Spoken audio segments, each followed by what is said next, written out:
হাওরের মাঝে এই শান্ত পানির নিচেই লুকিয়ে আছে একটা ঝড়। আমরা তখন বুঝতেই পারিনি আর কয়েক মিনিট পর সেই ঝড়ের মুখে পড়ে যাব আমরা।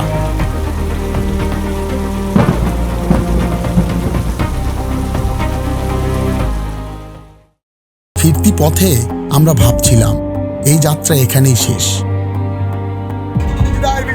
মিঠামইনকে বিদায় জানিয়ে আমরা কেউই বুঝতে পারিনি হাওর আমাদের জন্য অন্য কিছু রেখে দিয়েছে। হঠাৎ করেই আকাশের রং বদলে গেল, বাতাস অস্বাভাবিক হয়ে উঠল। তারপর শুরু হলো ঝড়, প্রচণ্ড বাতাস, মুষলধারে বৃষ্টি। নৌকাটা দুলছিল প্রতিটা ঢেউয়ে। মাঝিকে আমরা রেইনকোট ও হেলমেট দিলাম, কারণ তখন তার উপরেই আমাদের জীবন।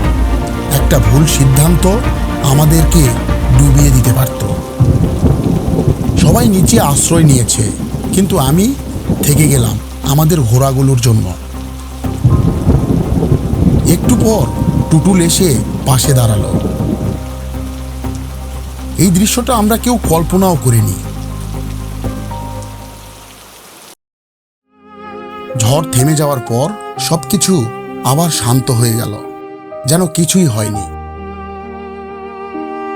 কিন্তু আমাদের ভেতরের ভয় এখনো পুরোটা যায়নি। হয়তো সেই কারণেই আমরা নেমে পড়লাম হাওরের জলে।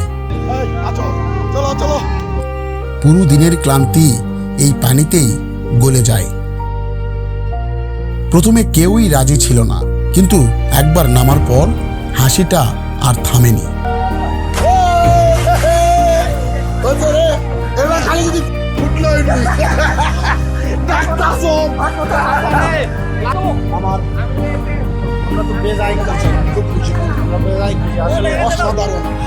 আর কখনো পারবো কিনা জানি না, তবে এই জিল মুখটা থাকবে সারা জীবন স্মৃতি হয়। এই যে আসি একসাথে, দিন শেষে কিন্তু একসাথে।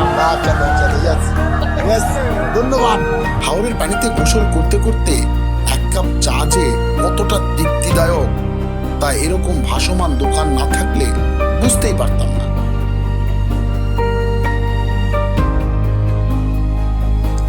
এই হাওর এক মুহূর্তে ভয় দেখায়, আর পরের মুহূর্তেই সবকিছু ভুলিয়ে দেয়।